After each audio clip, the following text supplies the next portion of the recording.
All right. I figured, what the heck? Hit record again. We'll see what happens. I'm still sitting in the same spot and just ended another 20-minute video. And figure out, see if I can flap my gums a little more. It does help to stop it on the camera and then restart it, because that way when I transfer it to a computer to edit, that way they're each their own separate file. I mean, I could just, there's a couple times that I just let it run, especially when I was driving, and then I can split it up later. But I noticed that my memory card or my camera, what it does is when I hit record, depending on, like, if it's daytime, nighttime, it's a different amount of data that gets used because of how much light's being absorbed by the camera and stuff like that.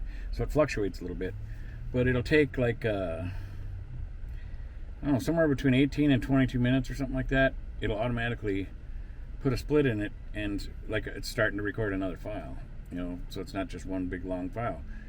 I don't know why it does that. It does it on its own. And but I think there's other times where it's just like went, you know, and it was a really long video. So I'll have to look into that and see why it does that, because it's okay if it does its own split in there, because in that way it's already kind of split for me. But when it does that, if I'd been letting the camera run, I might be in the middle of talking right when it cuts out, you know, and then I'd have to put in like a to be continued thing or something, unless I want to do a lot more editing and spend a lot more time. Then I could cut it sooner, where it's not right in the middle of me saying something, or I could cut it in the next cut, put it up against her, and cut it a little later after I got done saying something. But then that does take a lot more time to do that stuff. So, especially considering my circumstances, that I don't have an income, and this channel is important to me, very important to me, because God told me He wanted me to start talking about it more. And I know I just kind of talk and tell stories and stuff sometimes, but it's the best way I know how to talk about God more, is to share who I am, you know, because I have an unbreakable faith. And those that watch me know that I say that quite a bit, but every now and then I kind of got to remind in case I got somebody new watching. So yeah, that's the best way for me to do it, is just to share me being me.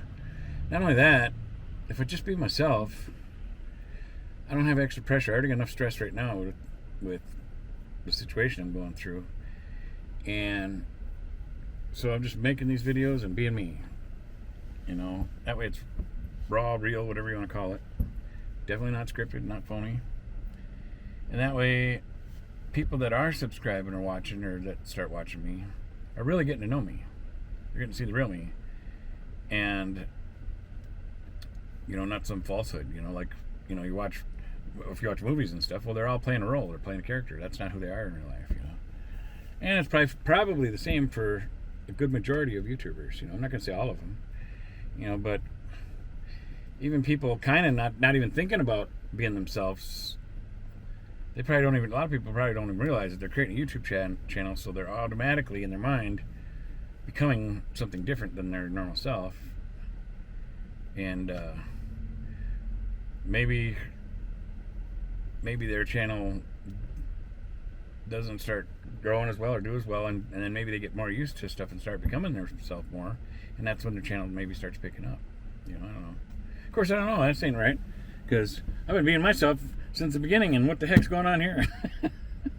I got 73 subscribers right now. That's okay. That's actually not bad, considering I've only been doing this channel for like 5 months or something like that. I don't know how many months it's been now. Well, let's see. If I've been out of work for 10 months, it's been out of money for 8 months. So yeah, I've been doing it for, I think, 5 months, maybe 6 months, but I don't know. I'll have to go back to one of my first videos and see how old it is. I don't remember when I started it. I had too much going on to think about, oh, I started on, you know, let's see, what was it? I started on October or something, you know, or whatever, you know. Oh well.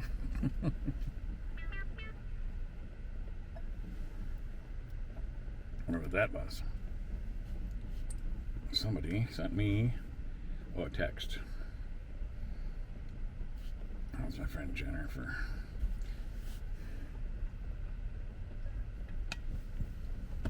It's weird. I think sometimes it's like I can feel there's a change coming, but all my life, I kind of felt like I was supposed to help people, and in regards to God or that, or be good, or like Jesus or something, or just be the best I can be. Of course, my mom raised me that way too, and done a pretty dang good job of it. I ain't no saint or angel by no means, because I've went through some stuff, and I've done stuff and seen things. But when I went off the rails a little while when I was in my teens to 20s, partied it up with friends and drinking and dancing and going to nightclubs, dancing it up and getting schnockered and all that kind of stuff. Yeah, lived quite the crazy life, kind of, in a good way. Not too crazy. But I definitely had a fair taste of life so far. But I'm getting older, and I'd like to do some traveling and see some more things in the United States. I'd like to see some of our wonders that we got, that I haven't seen yet. Grand Canyon and Yellowstone Park and stuff like that, Alamo or the Oregon Trail maybe, or different little historic sites like that. Definitely would like to see go out to the East Coast and see Independence Hall with our Constitution and stuff like that. That would be really nice to see. When I was younger, I did get to go to like the Smithsonian in Chicago or that. But we were with another family. It was our family, and it was my mom, my stepdad, my two stepsisters, me. They were my sisters, but it was kind of get a little more detailed, so that way it makes sense to everybody else, so I don't have to explain later. Well, you didn't say nothing. Or how does that work? When you get raised in a mixed family settings, life's a little different. So we did go to the Smithsonian then when I was younger, but it was always in another family with their kids. Well, so everybody's kind of like, some people want to see this, some people want to see that. So it was just kind of like a little bit chaotic, and kind of had to dart around and get through some stuff quick. And we kind of had to look at the stuff the adults wanted to see because we were kids and they were springing for the deal. So we had to look at their stuff. But over there, look at that, looks really cool over there. I want to go see it. No, right now we're going to look at this. All right. One of them was a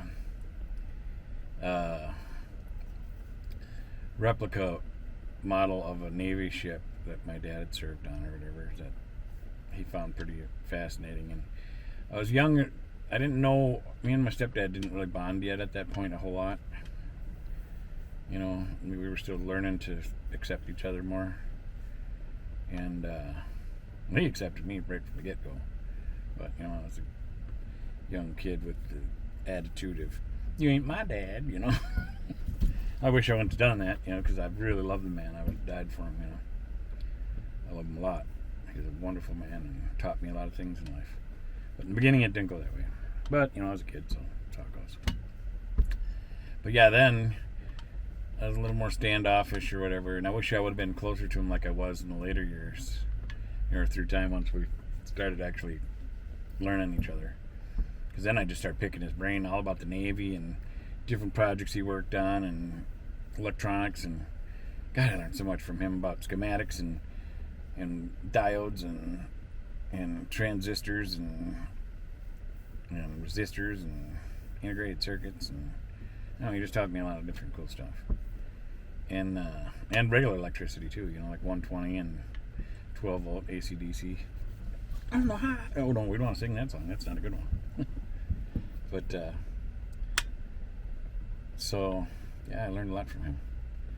And had I at the Smithsonian, had I already been to that stage with him, I would have been so into looking at that model of that ship so much more then. But when you're a kid, you just kind of want to do your own thing. Kind of think you already have the answers that you don't even have a clue.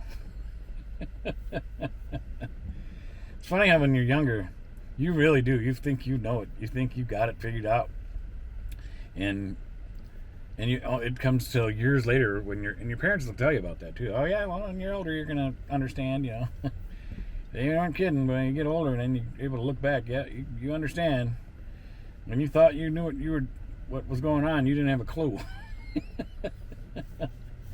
Somewhere along the line, you just like wake up to it all like, wow, I get it now. Well, and that still keeps happening. Other stuff,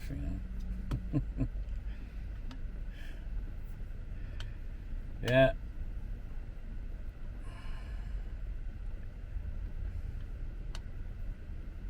It's amazing. Oh boy.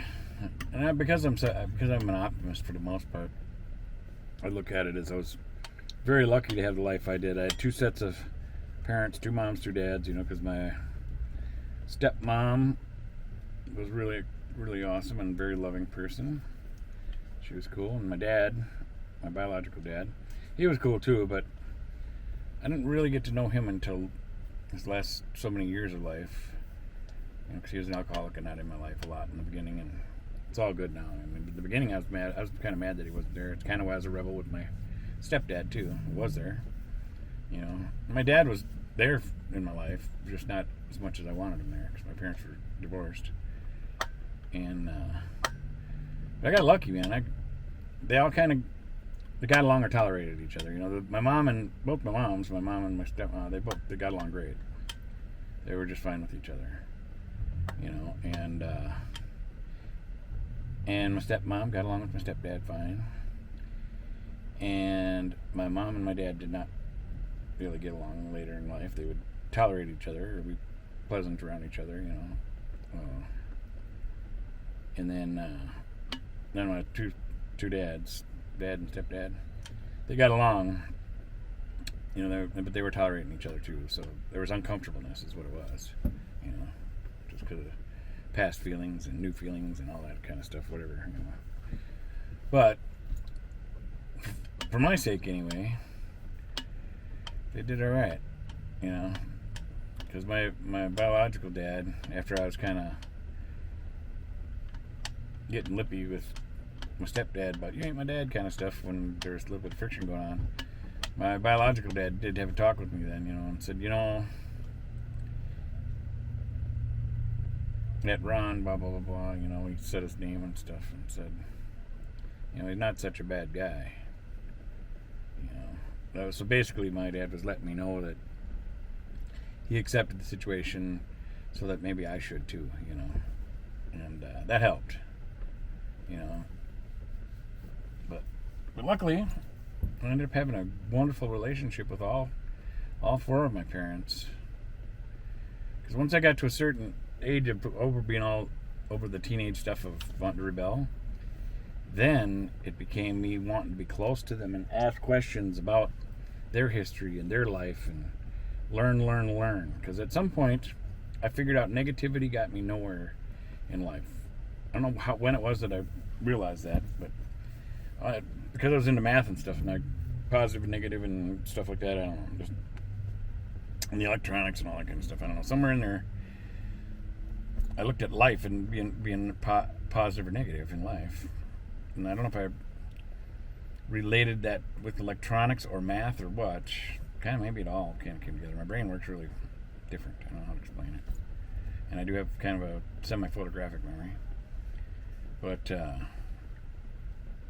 Somewhere in there I looked at just as a soul or a being positive or negative, and thinking about negativity, bitching, complaining, not agreeing with something in life, and I started looking at the results, and I was like, well, everybody, anything I looked at that had negative results or was being negative or bitchy or something was all a waste of time and energy. Because even though other people might, because they didn't want to walk on eggshells or whatever, the person that's bitching and complaining, they might be like, let them have their way, just to keep the peace. But then I seen what was really happening there, and realizing what was right and what was wrong. And somewhere in there, I realized negativity gets you nowhere. So I tried to take negativity in my mind or within my soul and throw it in the garbage. Get rid of it because it's no good. It's wasted energy. It's Now I am a human being, so no matter what, things happen in life, and sometimes life wallops you and you get feeling negative or down. But for the most part, I stay pretty dang positive, even in tough situations. But I'm human, so I have my days. But I have noticed that being positive and looking for the brighter side is always better. It is. Sometimes you can't do it though, because sometimes you can really feel the struggle or the pain or the hurt. Depending on what the situation is. You can be as positive as you want through your life, but if you lose a loved one or something, like in my case, my mom, I was really close to. I was my mama's boy growing up, and I knew when she passed on it was going to be hard for me, and it was. It was really hard. It hurt a lot. It really hurt my feelings a lot. But I knew she was going to go. We talked about it a lot. That's one thing that was wonderful about my mom. We discussed that a lot, so we could get anything out in the open or talk about anything anytime. We talked about it numerous times. And that way it was less likely to have anything left unsaid, in case she ever did pass, And so that was wonderful that me and my mom talked about when she dies or stuff, or what my future and stuff, and her not being there or whatnot, It was good to have those discussions. Now my stepdad, on the other hand, he did not like it. Me and my mom start talking about death or when they die, and he'd get all uncomfortable and uneasy and be like, I don't want to talk about it, He'd go hide in his bunker in his den, But then again, he was in the Vietnam War and stuff, and seen some pretty tough stuff. Really, really, really tough stuff. Stuff a lot of soldiers didn't see or be involved in. Even though they all had their own things going on, And so I don't know if that was part of it or why it really bothered him. It could just have been that's something his soul didn't jive with, But getting longer here again. So once again, thanks for watching. Give it a thumbs up if you would, and we'll see you on the next one.